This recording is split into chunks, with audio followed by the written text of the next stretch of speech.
Hello all dear aspirants. Hello sir. और कहा जाता है ना हमेशा कि कहानी के एंड तक सब कुछ सही हो ही जाता है फिल्मों की तरह। तो वैसा ही कुछ है। जब भी आप किसी भी कॉम्पिटिटिव एग्जाम्स की बात करते हो तो उस एग्जाम्स के लिए आपको चाहिए कड़ी मेहनत, साथ में रिवीजन और कंसिस्टेंटली हार्ड वर्क। जब आप इन तीन चीज़ों का हमेशा अपने लाइफ में यूज करते हो तो कोई भी एग्ज़ाम जो है आपके लिए टफ नहीं होता और ना ही अनक्रैकेबल हो जाता है। आप उसको जरूर क्रैक कर सकते हो। तो आज यही बात सिखलाने के लिए, यही बात से सीख के हमारी स्टूडेंट्स रोहतक हरियाणा से हमारे साथ जुड़ी है, जिन्होंने इस एग्ज़ाम्स को क्रैक किया है और बहुत ही बेहतरीन लाजवाब रैंक के साथ क्रैक किया है। तो जानते हैं उनसे उनकी जर्नी के बारे में, किस तरीके से रही है उनकी जर्नी इस एग्जाम्स के प्रिपरेशंस की। तो हेलो दोस्त। Hello sir. थोड़ा अपने बारे में बताइए, हमें इंट्रोड्यूस कीजिए। Okay, my name is Arzu. I am from Haryana, Rohtak, and I just do my MSc from MDU Rohtak. Okay, तो आपने जो है आपकी जस्ट मास्टर्स को जो है कंप्लीट किया है रोहतक से। ओके, तो Yes मुझे ये sir. बताइए कि आपकी मास्टर्स कब कंप्लीट हुई है। अभी जून में. जून 2025। Yes sir. ओके, तो मतलब आपने मास्टर्स के साथ साथ प्रिपरेशंस को किया है और इस एग्जाम्स को क्वालिफाई कर लिया। Yes sir. ओके, बहुत बढ़िया। और रैंक क्या बनी आपकी। 29 sir. That's really great. चलिए, तो पहले तो कॉन्ग्रेचुलेशन है आपका पूरा एफएस फैमिली की तरफ से। Thank you sir. ओके, अब मुझे ये बताइए कि क्यों आया मन में कि सीएसआर नेट के लिए ही पढ़ना चाहिए। ऐसा क्यों। सर मतलब मेरे को मतलब मेरी बड़ी सिस्टर है, उनका एमबीबीएस में एडमिशन हो गया था। एज यूजुअल मैं मेडिकल फील्ड से हूँ और मेरे को मतलब डॉक्टर नहीं बनना था क्योंकि मेरे को ब्लड वगैरह से बहुत ज़्यादा मतलब होता है, डर लगता है डेड बॉडी से, ब्लड से। लेकिन मेरे को ये भी था कि अगर वो डॉक्टर अपने नाम के आगे लगाएगी तो मेरे को भी लगाना है। फिर मैंने बीएससी की, फिर एमएससी, फिर मेरे को लगा कि मेरे पास एक और अपॉर्चुनिटी है डॉक्टर लगाने की अपने नाम में। तो ओके, इसलिए फिर मैंने सीएसआई और नेट का एग्जाम दिया था सर, इसके लिए प्रिपेयर किया और अब मैं इसके लिए पूरी डेडिकेटेड हूँ पीएचडी के लिए। बहुत बढ़िया, बहुत शानदार। चलिए बहुत लाजवाब रही आपकी ये कहानी। अब मुझे ये बताइए कि जब आपने प्रिपरेशन को शुरुआत किया तो कैसा किया, मतलब कैसे करते थे, कैसे पढ़ते थे आप, जब मास्टर्स के साथ साथ पढ़ते थे कैसा रूटीन होता था, कैसे आईएफएस के साथ आप कनेक्ट हुए। Yes sir.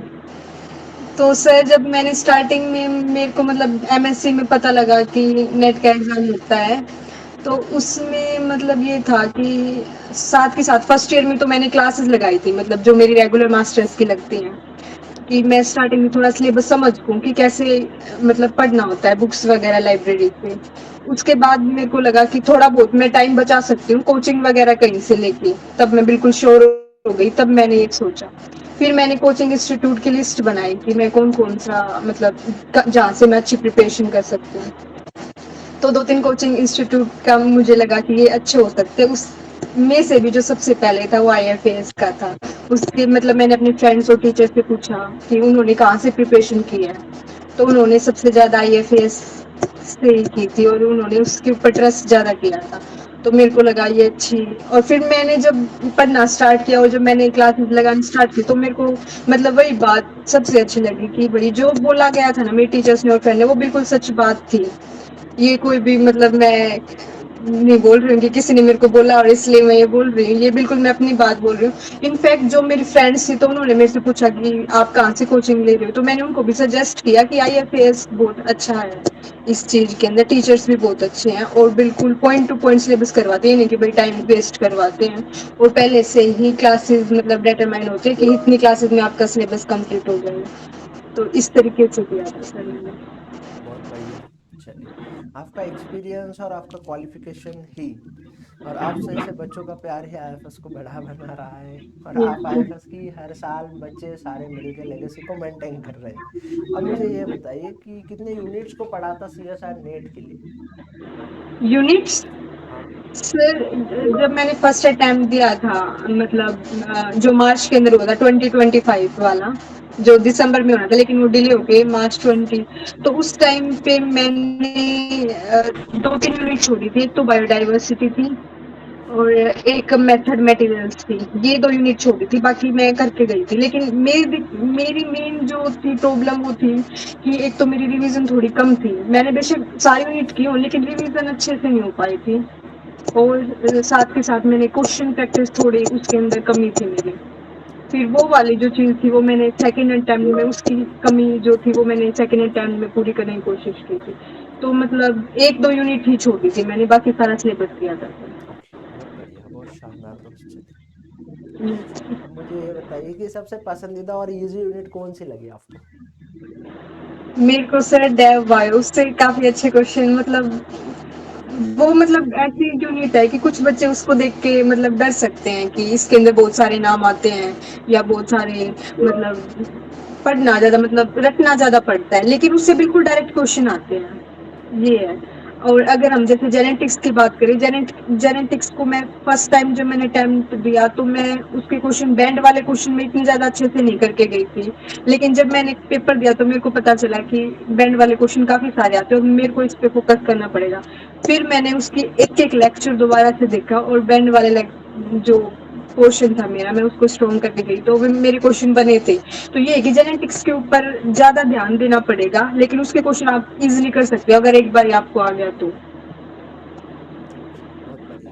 फेवरेट वैसे मेरी प्लांट फिजियो है सर, और बायोकेमिस्ट्री। ओके, तो आपके सवाल डेवलपमेंट बायो से बनते थे और आपकी पसंदीदा यूनिट आपकी प्लांट फिजियो और बायोकेमिस्ट्री। यस। चलिए, अब थोड़ा आगे बढ़ते हैं और मुझे ये बताइए कि सबसे हार्ड यूनिट कौन सी लगी, कॉम्प्लेक्स यूनिट कौन सी लगी?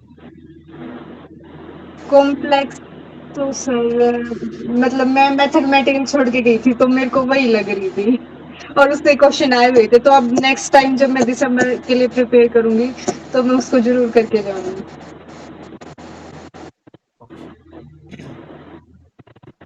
चलिए, बहुत बढ़िया। और मुझे ये बताइए कि ऐसी क्या 3 चीज़ें आपको लगी कि जिसकी वजह से आपको लगता है कि नहीं, ये एग्ज़ाम मेरा क्रैक होगा? ओके, सबसे पहले तो मैंने कोचिंग का बहुत अच्छा डिसीजन था मेरा ऑनलाइन कोचिंग लेने में, क्योंकि मेरे को बहुत सारे सजेशन ये भी आए थे कि कोचिंग लेने का कोई फायदा नहीं है, यूट्यूब पे भी सारा कंटेंट अवेलेबल है। और मेरे को मतलब ये था कि मेरे पास कम टाइम है और मेरे को वो टाइम यूज करना है। और अगर मैं यूट्यूब के ऊपर वो चीज करती तो मतलब मेरा कभी मन करता यूट्यूब पे वीडियो देखने का, लेक्चर लगाने का, कभी मेरा नहीं करता।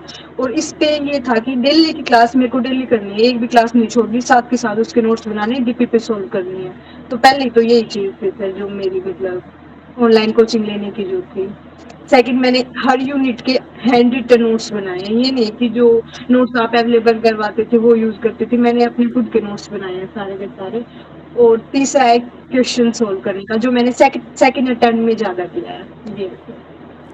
चलिए, तो thank you so much for sharing your experience and your journey with us. Wishing you very all the best for your future. Thank you so much. Thank you sir.